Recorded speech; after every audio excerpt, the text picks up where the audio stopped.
নমস্কাৰ। কবিতাৰ শিৰোনাম আই। কবি অভিলাষা শইকীয়া। আবৃত্তি কৰিছে আস্থাৰাণী শইকীয়া আৰু অভিলাষা শইকীয়া।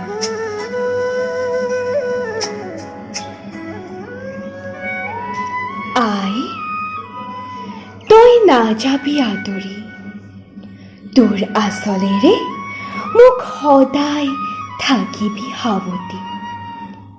সৰুতে যি বুকুৰ মাজত সুমুৱাই ৰাখিছিলি, আজিও বিচাৰোঁ মই তোৰ সেই মৰম, বিশ্বাস আৰু নিৰাপত্তাৰে মেটমৰা বুকুৰো। মই ডাঙৰ হ'ব নিবিচাৰোঁ আই। মানুহৰূপী সেই হিংস্ৰ জন্তুবোৰলৈ বৰ ভয় লাগে। আই, সিহঁতে হাঁহি কান্দোন, মৰম ভালপোৱা, দুখ যন্ত্ৰণাৰ ভাষাবোৰ নুবুজেও।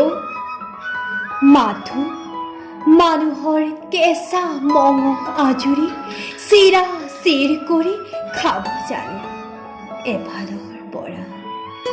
সিহঁতৰ হৃদয়ো নকঁপে কাৰোবাৰ আৰ্তনাদত। কেঁচা তেজৰ গোন্ধ নালাগে নাকত, নিচিনে আপোন পৰ।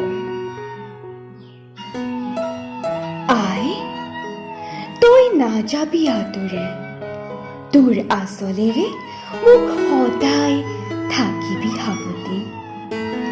ভয় লাগেও আই মূৰ দাঙি কথা ক'বলৈ। দুৰ্নীতি ভ্ৰষ্টাচাৰী ভৰপূৰ সমাজখনত খোজ দিবলৈ। পদে পদে বাজি উঠে বিপদৰ সংকেত ধ্বনি। বন্ধুত্বৰ মালা পিন্ধি আজি শত্ৰুতাৰ পৰিচয় দিবলৈও হৃদয় নকঁপে। মৰম ভালপোৱাবোৰো আজি টকাৰ তোলাচনীত উঠা নমা কৰে। এতিয়া বুজিছোঁ আই, তোৰ দৰে নিস্বাৰ্থ মৰম ভালপোৱা দিব পৰা এই পৃথিৱীত আৰু কোনো নাই। আই, তই নাযাবি আঁতৰি, তোৰ আঁচলেৰে মোক সদায় থাকিবি সাৱটি। ধন্যবাদ।